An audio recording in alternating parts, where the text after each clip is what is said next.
online. Let's see. Okay, we're live streaming. So I'll go ahead with the Bhagavatam invocation. Today we'll be starting chapter 6, new chapter, Purusha Shukta confirmed.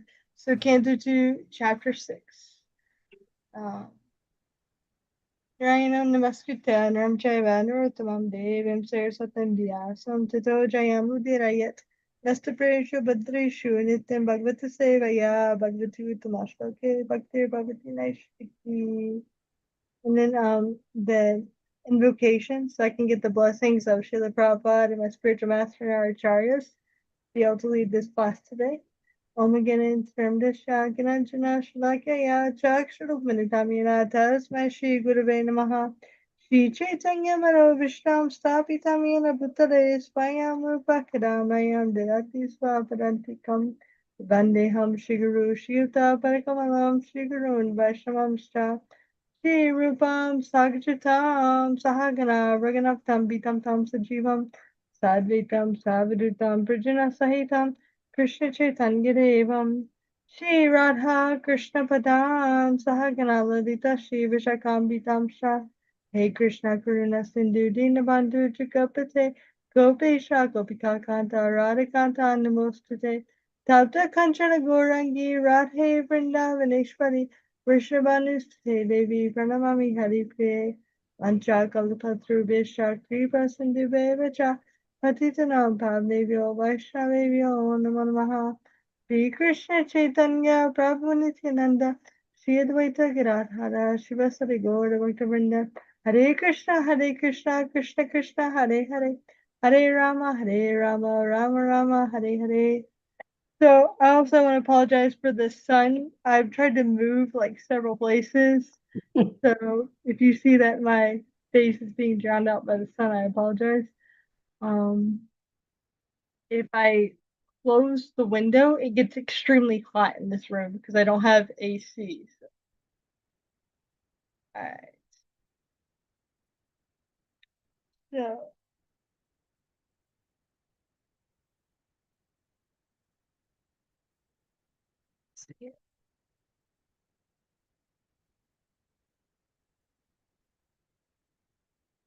All right, here we go. Wait. Yes, 6. Okay.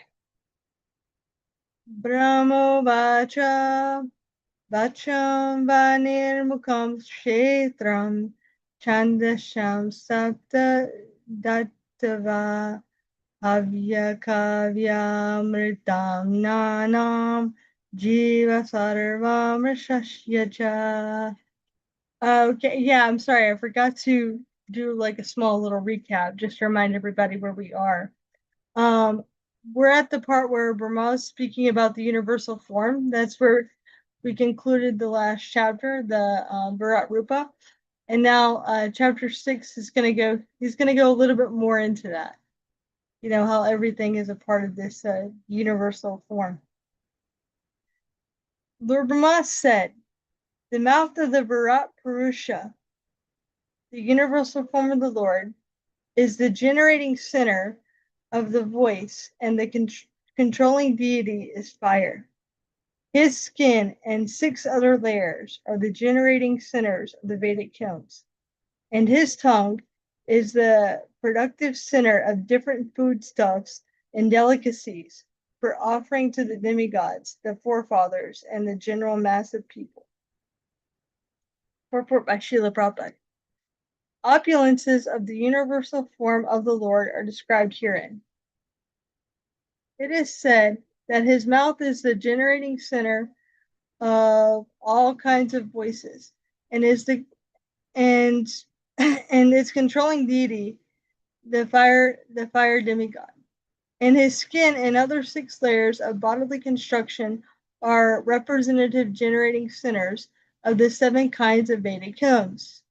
Like the Gayatri. Gayatri is the beginning of all Vedic mantras, and it is explained in the first volume of Srimad Bhagavatam. Since the generating centers are the different parts of the universal form of the Lord, and since the form of the Lord is transcendental to the material creation, it is to be understood that the voice, the tongue, the skin, etc., suggests that the Lord in his transcendental form is not without them. The material voice, or the energy of taking in foodstuff, is generated originally from the Lord. Such actions are but perverted reflections of the original reservoirs. The transcendental situation is not without spiritual variegatedness. In the spiritual world, all the perverted forms of material variegatedness are fully represented in their original spiritual identity. The only difference is that material activities are contaminated by the three modes of material nature, whereas the potencies in the spiritual world are all pure because they are engaged in the unalloyed transcendental loving service of the Lord. In the spiritual world, the Lord is the sublime enjoyer of everything, and and the living entities are all engaged in his transcendental loving service without any contamination of the modes of material nature. The activities in the spiritual world are without any difficulties of the material world, but there is no question of impersonal voidness on the spiritual platform, as suggested by the impersonalists. Devotional service is defined in the Narda Pancharatra as follows. Sarvapadi vinirmuktam tatparat vena nirmalam Rishikena Rishikesa Sevanam Bhaktiruchate. Originally, since all the senses are produced by the Lord's reservoir of senses, the sensual activities of the material world are to be purified by the process of devotional service. And thus, perfection of life can be attained simply by purifying the present position of our material activities. And the purifying process begins from the stage of being liberated from the conception of different designations. Every living entity is engaged in some sort of service, either for the self, or for the family, or for the society, country, etc. But unfortunately, all such services are rendered due to material attachment. The attachments of material affinity may be simply changed to the service of the Lord, and thus the treatment of being freed from the material attachment begins automatically. The process of liberation is therefore easier through devotional service than by any other methods in Bhagavad Gita. Than by any other methods, sorry. For in the Bhagavad Gita 12:5, it is said that one is subjected to various kinds of tribulations if one is impersonally attached. Klesho dikaratashesham avakta chetasam. Okay, and I'll read the translation again. Lord Brahma said, the mouth of the Virat Purusha, the universal form of the Lord, is the generating center of the voice, and the controlling deity is fire. His skin and 6 other layers are the generating centers of the Vedic hymns, and his tongue is the productive center of different foodstuffs and delicacies for offering to the demigods, the forefathers, and the general mass of people. Okay, so in the last chapter, we had spoke a lot about how this universal form is for people who are impersonalists or in trying to, they're not yet accustomed to like a personal form of the Lord. So it's like get them kind of accustomed to this idea of personalism, and kind of shows everybody how everything is ultimately coming from Krishna. So here I want to focus a little bit more on what's in the purport, because I think there's a lot here that one can take away, especially in this. It's also mentioned here in the verse, but in the last part of the purport, where Prabhupada is talking about the senses. And Krishna basically is the source of all of our senses, or our senses that are given to us in this material world. They're really like gifts. So Krishna is Prishikesha, the controller of the senses. And when we come to this material world, the senses, they get perverted. So instead of using them for Krishna, we use them for selfish means. So you take, for example, like eating.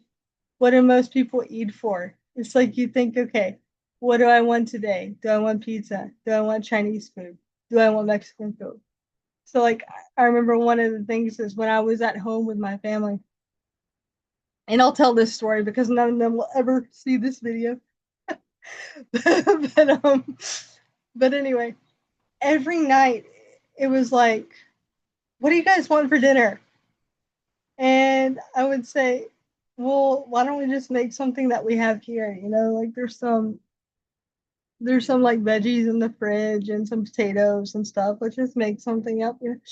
And my mom would be like, yeah, but I really don't feel like that right now. It would be like an hour conversation of like different people suggesting what they felt like eating. And it would be sometimes 8 o'clock before they would settle on what to eat for dinner. Of course, now it's 8. It used to be a little bit later because my family always ate dinner late, like Europeans or something. And so and so my point in explaining this story is to show, how the senses get perverted in the material world and how people they get so caught up in their own enjoyment and what they personally feel like that even to decide what you want to eat for dinner is frustrating because it's all about like, well, do I feel like eating this or do I feel like eating that? Yeah. And it would just get so annoying to me. So eating, for example, the material world, we're generally just kind of eating for ourselves. We tend to pick what we like, and we don't even think about it. And if you're like me, prior to coming to Bhakti, I never even looked at the ingredients of packaging. They had like the list.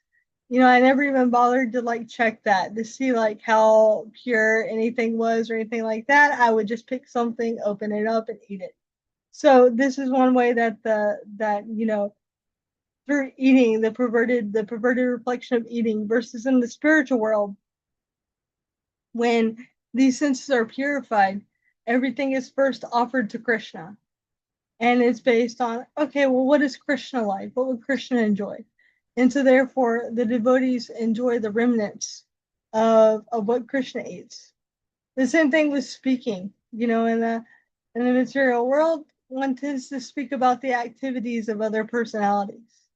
Yeah, there's the whole gossip culture, or there's the whole celebrity culture. We speak about what everybody else is doing, everybody else's pastimes, some famous person's pastimes.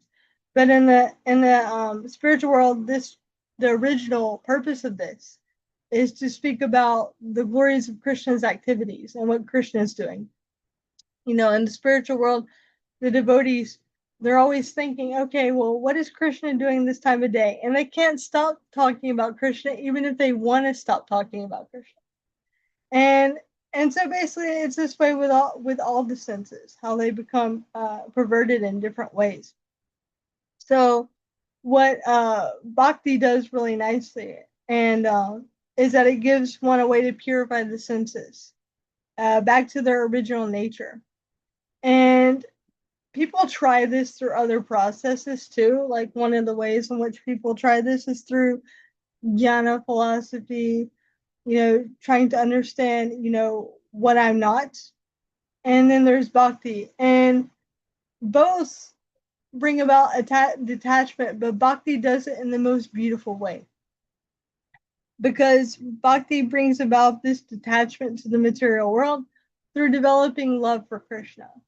And when you have genuine love for someone, naturally it's easier to give up something or lose the desire for something or not do something when it's through love, when love is there.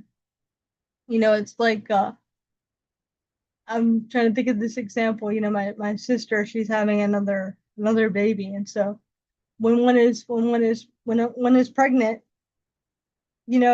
naturally it becomes easier to avoid eating certain things or drinking certain things or doing certain things because you're thinking about the child. Is that a love for the child? Many people are able to take much better care of their health during this time than at any other time because you're not doing it for yourself, you're doing it out of love.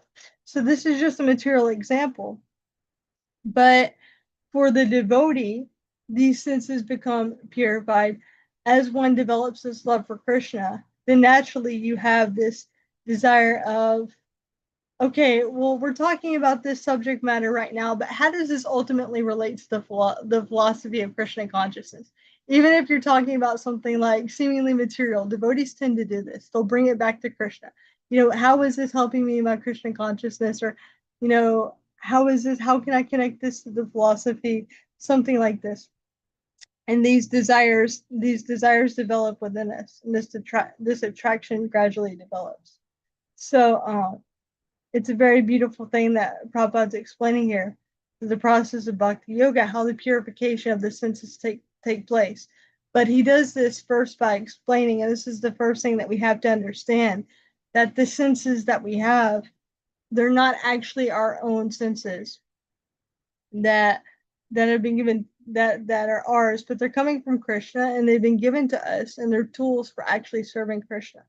And so when we engage them in their proper use, we become much happier versus if we're misusing how to engage them. So let's see here. It's a pretty long purport. And but that's kind of like one of the things I wanted to focus on the purport. And then also just going back to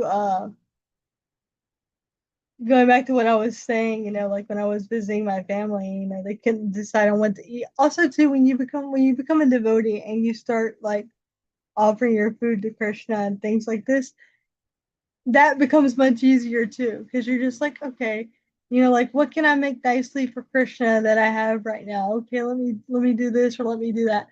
But your senses all the time, like they're always pulling you in this direction and that direction.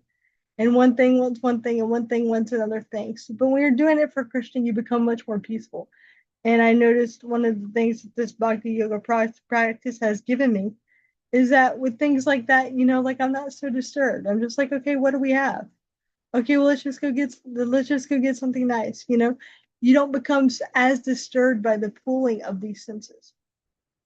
You know, and another example too, like when one has like a lot of first class sense enjoyment. Like the 75-inch screen TV, which I have some friends and relatives that have, and then they have to watch something on a smaller screen, they get annoyed. Like this is how the material senses work, because it's always looking for bigger and like better enjoyment, and it's getting overly saturated by the material enjoyment, and it's looking for something new. But when the idea is just to please Krishna, and you take what you have and you're getting from Krishna, you get that satisfaction, you get that peace, and you're not in this constant anxiety and frustration and agitation that comes when you're trying to enjoy just for yourself or selfishly. So yeah, I mean, there's more I could say on this point, but I'll go ahead and open it up for you guys. Yamuna, would you like to add something?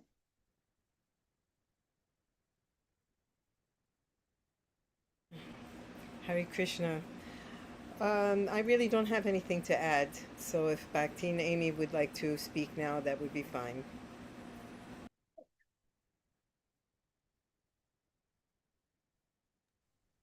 Sorry, I could not mute myself. Um, no, I don't have anything to add to what you said. I thought that was a wonderful explanation. Let's This verse, by the way, I'll go ahead and point out this verse from Narada Pancharattra that Prabhupada quoted here.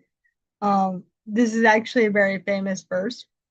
So if you're really like into studying Shastra, this is a popular one to memorize. Prabhupada quotes this all the time. Um, but also, I think one of the nice things that Prabhupada says here too is every living entity is engaged in some sort of service, either for the self or for family or for society, country, etc. But unfortunately, all such services are rendered due to material attachments. And the attachments of the material affinity may be simply changed to the service of the Lord. And this treatment of being freed from the material attachment begins automatically.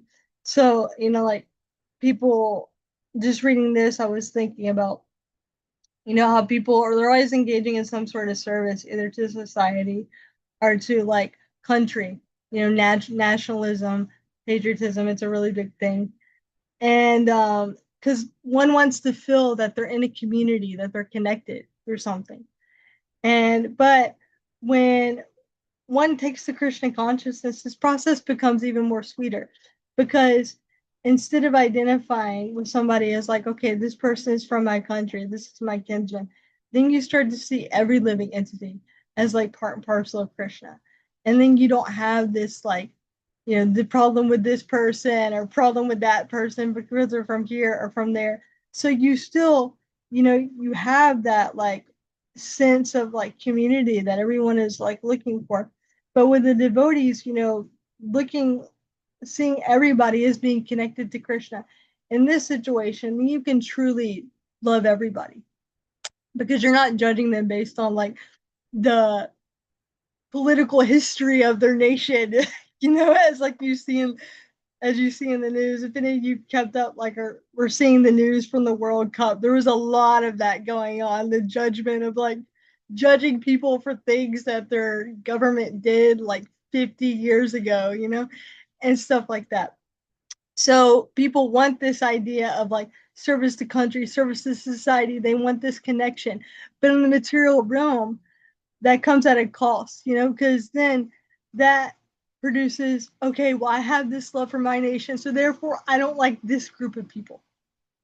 And I don't like this group of people. So it causes also that a negative feeling that comes with that too. But in Christian consciousness, seeing everybody as part and parcel of Krishna, and then also making family with the devotees and having that closeness, it gives you that which you're actually really looking for, but on a much sweeter level. It's like with devotees, you know, what's so sweet too is that you can go to some festivals sometimes and you might not even know where certain devotees are from. Like, you just take up the service of serving prashadam to all the other people that come to the festival. But you find yourself serving prashadam in line with someone and you guys start talking, and then when you get done serving that prashadam, it's like your best friends. You know, it's like, oh, it's like you've known each other forever and you're family now. And then when you run into each other like 3 years later, 5 years later, like you still remember, and that love is still there. And this is because this Krishna consciousness, it's eternal, and these relationships are not on a material platform, which is why they give you a type of pleasure that you don't get from looking from this in society, our nationalism. Because with that, there always is like the opposite thing of, well, I like this, so therefore I don't like that. So anyway, so that's just one thing I thought when I read this verse. But which was something I forgot to bring out. But we can go to the next one now. And actually, Yamuna, I was gonna ask you to read, but you might want to go ahead and do 2 and 3 because 2 has no purport. Okay, no problem. So here we are, Canto 2, Chapter 6, Text 2. Sarvasunam Chabayoscha Tanase Paramayane Ashvinur Oshadinam Cha Granomada Pramodayo. His two nostrils are the generating centers of our breathing and of all other airs.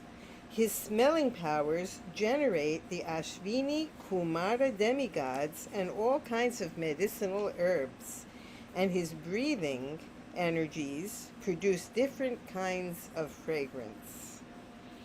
This seems so important. I'm very surprised that there's no purport, you know.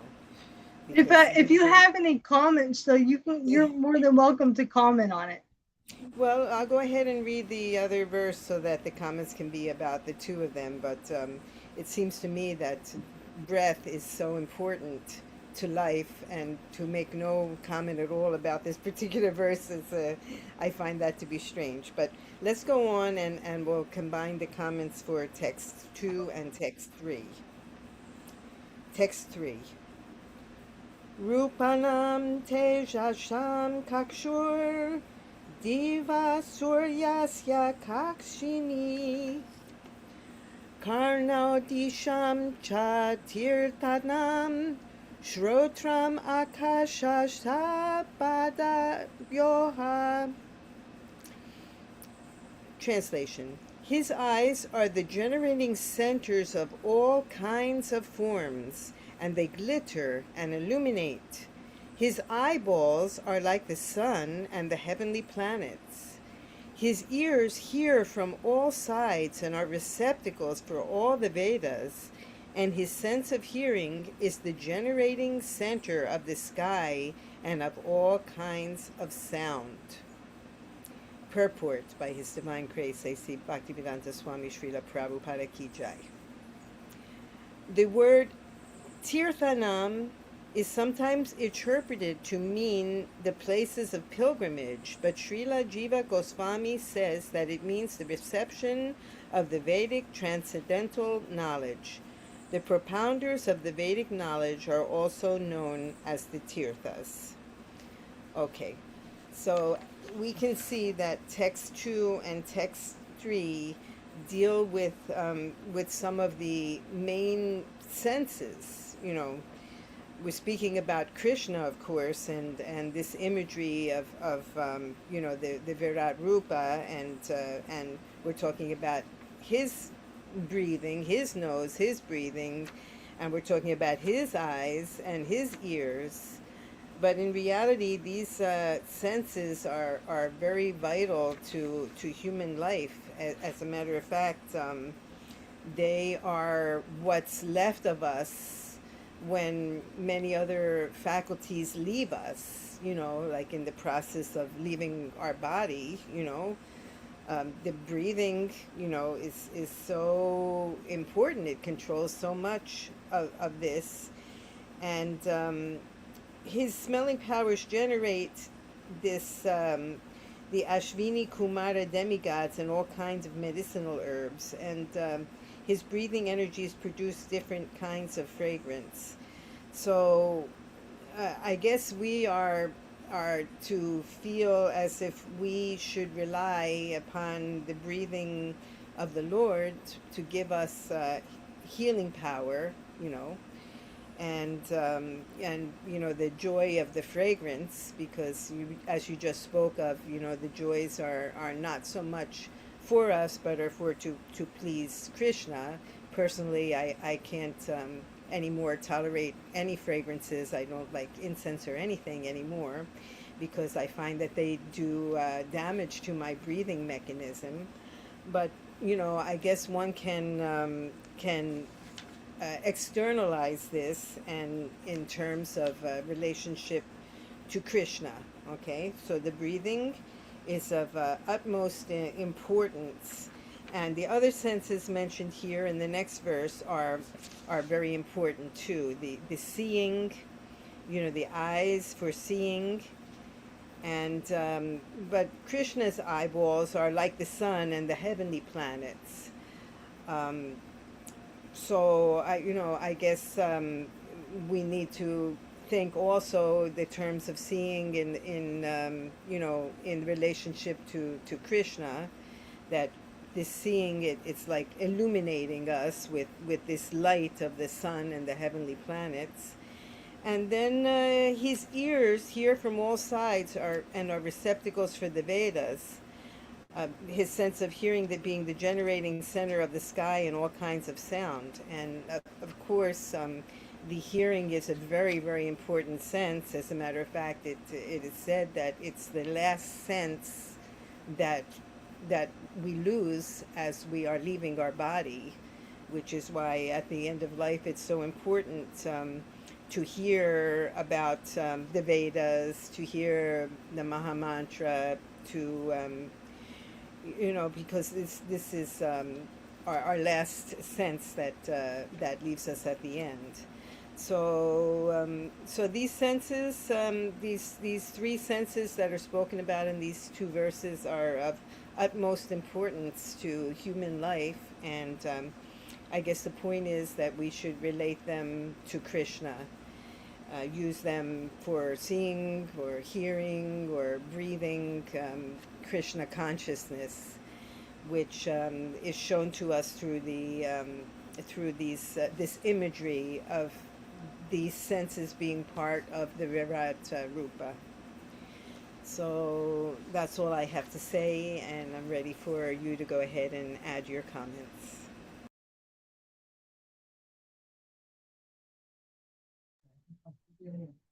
Okay.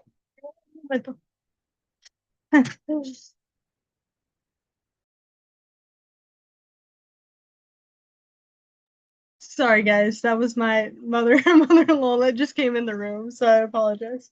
Um, yeah. So Yamuna, uh, you were. I do appreciate that you made a comment on this verse because sometimes, verses that have any purport, I'll go to the next one, and while I generally tend to put them both together, sometimes when the next one has a purport, I will forget about the previous verse. But your comments, about how the smell and the fragrance is so important, it brought something up for me. And I was thinking about how the the smelling powers. It said his smelling powers generate the Ashwini Kumaras and all kinds of medicinal herbs, and his breathings produce different kinds of fragrance. So one of the just like a practical application of this is that I've noticed by traveling to different places, each place, like when you go out in nature, it has like its own variety of smell. Like I was up in British Columbia, Canada, and I was out in nature, and there's like a certain fragrance, like being out in nature, that was really nice. But then when I was down in like West Virginia, out in nature, that earth has like a certain fragrance to it.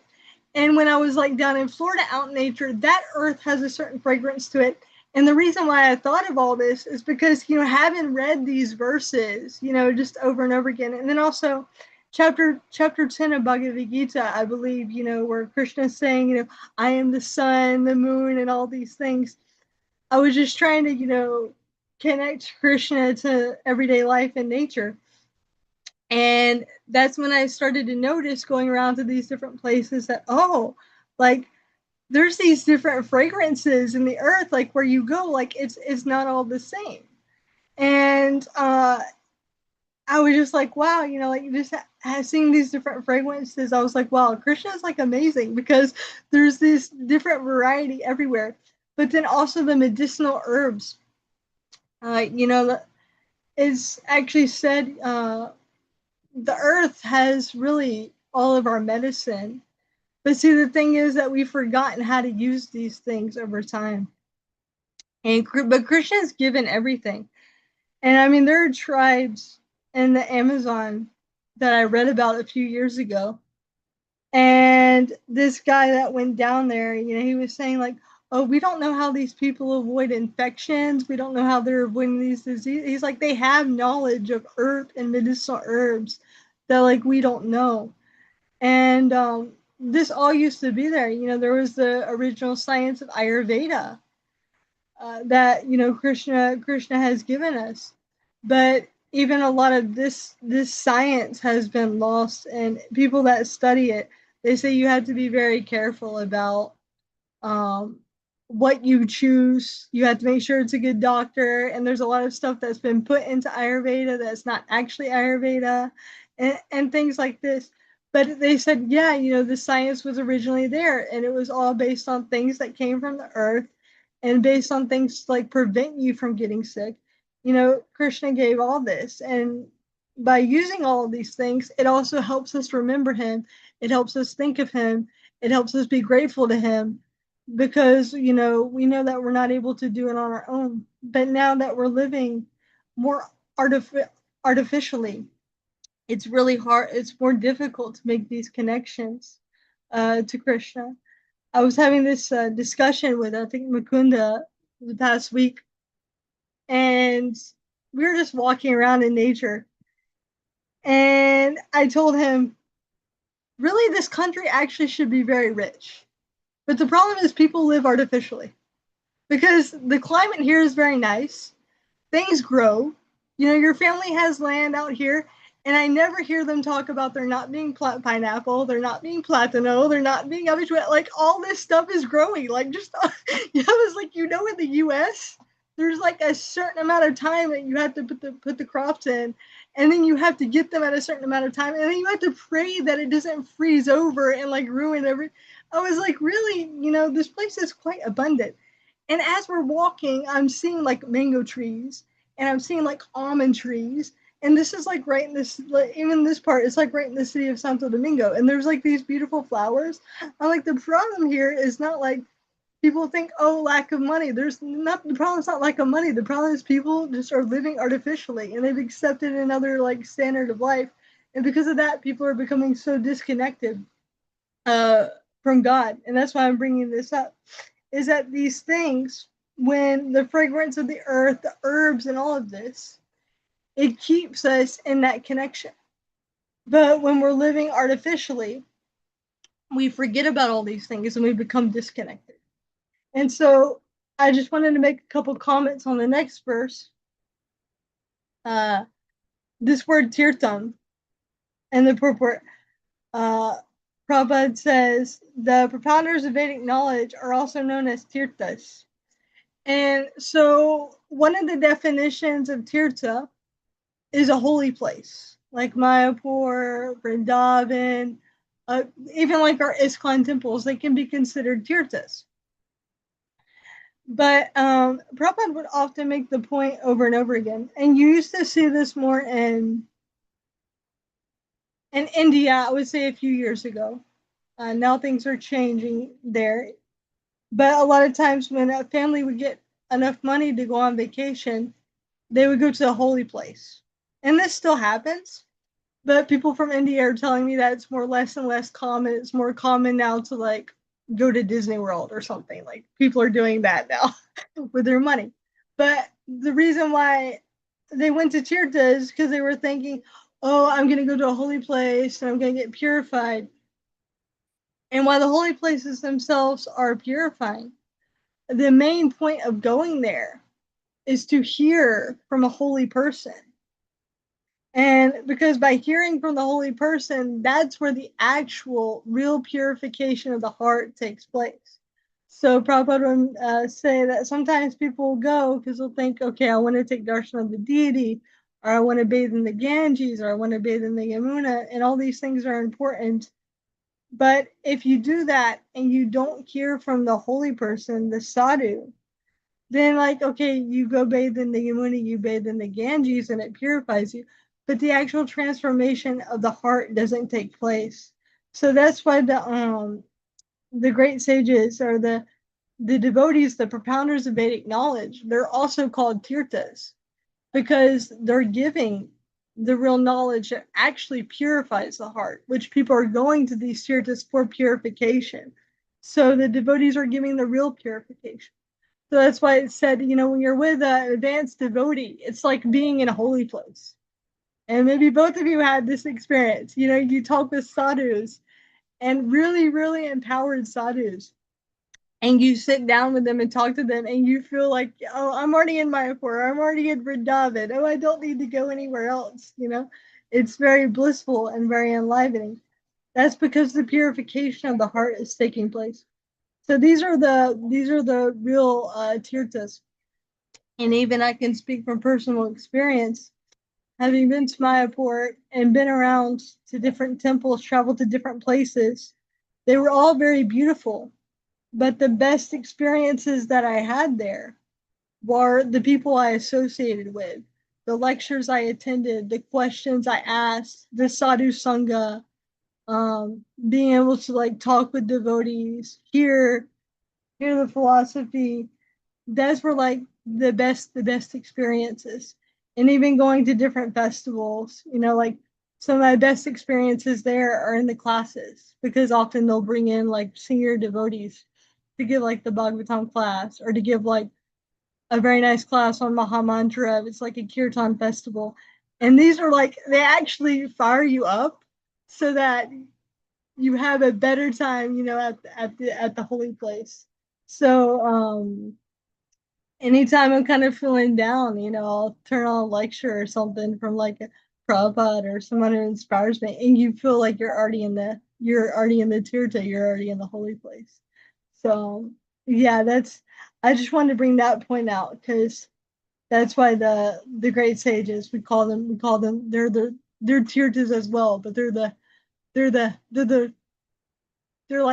2.0 because you know otherwise if you're going to the dom and you're not in the right consciousness, what can happen is that you'll see like the trash and stuff in the street, especially like if you're in material consciousness. When you go to India, you'll look around and you'll think like, wow, this place is poor, man, these people are like struggling, like and because you'll see like kids in the street, trash in the river, like you know and you'll see like just all these things, cows walking in the street, pigs, all these things.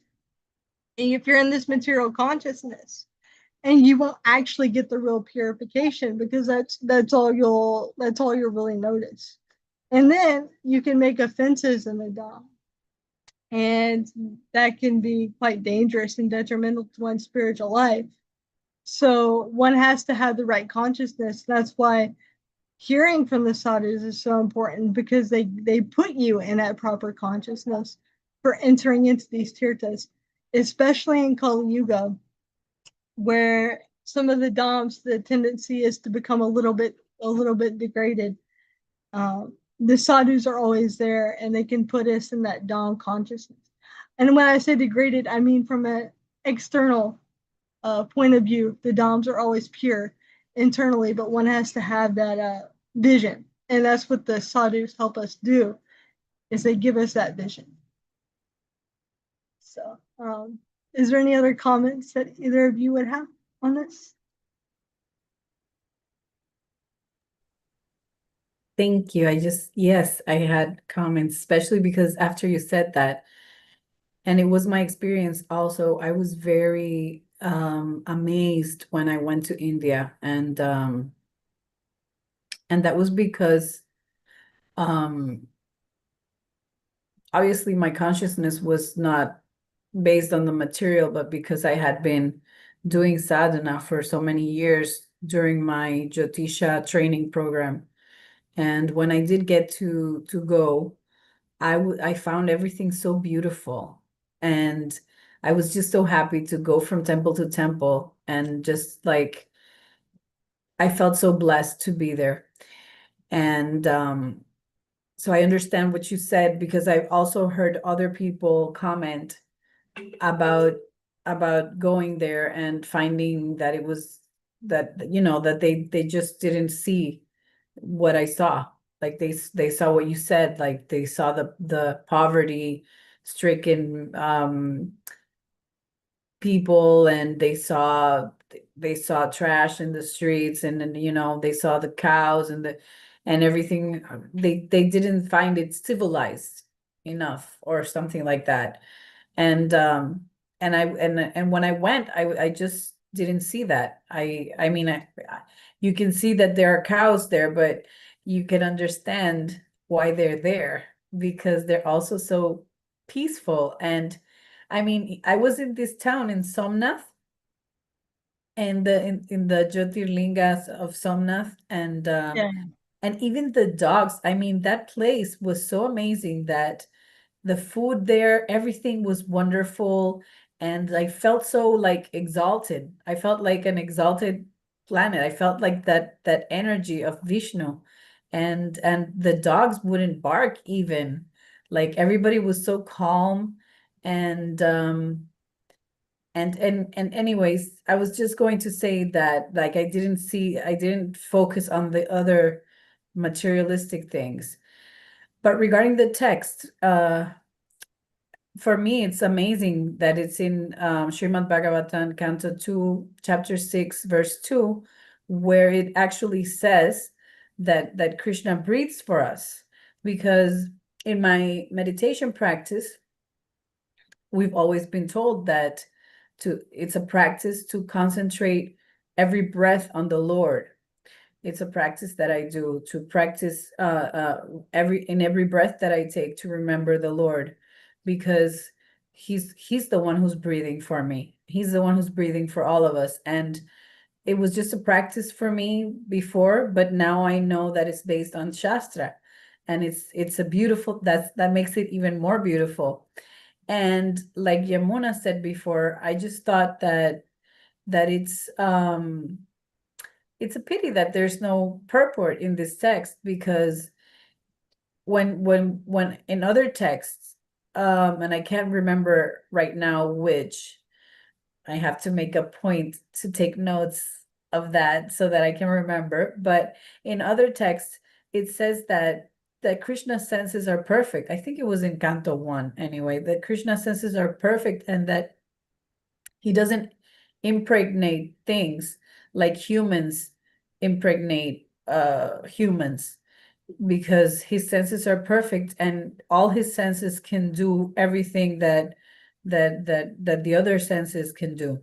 Yeah, it's in So the Govinda prayers. exactly. So he can like impregnate with his glance, with his, he doesn't have to, it doesn't have to be like in the human form. So that's why we have to purify ourselves to be able to read the Shastra, so that we can actually understand and not skip cantos, because we're not realized yet to our consciousness to go beyond the first cantos, right? So then we start speaking here about his senses and how perfect they are, but it doesn't have that much of an explanation about them. And and I have more questions about it now, which I guess I will start making notes for Guru Maharaj for the Q&A. That's all I had to say about that, unless Abby wants to say something. Abby, do you have anything you would like to add? Oh my God, I didn't know my volume was on this whole time. You've been like listening to my dishes? What No, the no, it heck? hasn't been on. You've been on mute. Don't worry. We haven't. Oh, okay. No, I'm just listening. Thank you so much. Okay, of course. Yeah, so I'll just make a quick comment here. So Amy, so really nice. You mentioned your meditation, so it's really nice how you're seeing that all this is ultimately connecting to bhakti, which was the point of all these, other things, is that, and then it's supposed to help lead one to bhakti, and so now you can see through the Shrimad Bhagavatam how this is taking place, but also with there not being a purport here. Sometimes there is a purport from the other acharyas, like Vishwanath Chakrabarti Thakur, where Prabhupada doesn't make a purport, but also because Prabhupada might mention like a point in a later place in one of his books, there might not be a purport in some verses. Like I've read certain verses where I'm like, oh, Prabhupada, he also explains on this in length somewhere else. But yeah, I mean, they're just maybe because, Prabhupada felt like, it was more important to comment extensively on other verses. So, but sometimes those two things can happen. There can be a commentary by the acharyas, or Prabhupada can talk about what's in this verse somewhere else. So that's just one thing I've noticed. All right, Yamuna, do you have any announcements? The only announcement is for in Puerto Rico that Guru Dev will be giving a lecture on Saturday at the House of Bhakti in Triana, Saturday at 3, I believe, or 3:30. But since there's nobody from Puerto Rico here watching us now, it's the information is in the chat. And so that's all I have. Next week will be another regular class going on from text 4, which I will be in leading. And then we will set up a date next month for our question and answer session with Guru Maharaj. So it's a good idea to start jotting down these questions that we run across in our studies here. Yeah. So, absolutely. yes. Thank you for that, Anna. And on Saturday at 3. Okay. No, it's a Yeah, I little. don't know if there'll be any Zoom or anything like that. I really don't know how this session is going to be. So, Okay. Yeah, but if there is, the information will be in the chat. But it's a good thing that you said it though, because since we're live streaming, there might be Puerto Ricans that are watching on the live stream. Yes, just in case. Yes, but the information is already in the chat, and if there's any additional information, I will add it. So I want to thank Mataji Lavanga for an excellent leading of the class, and I look forward to seeing you all next week. Look forward to seeing you guys too. It was fun. Hare Krishna. Glories to Srila Hare Prabhupada. Krishna. Glories to Mana Jai. Paraj. Jai. Yeah. Jai.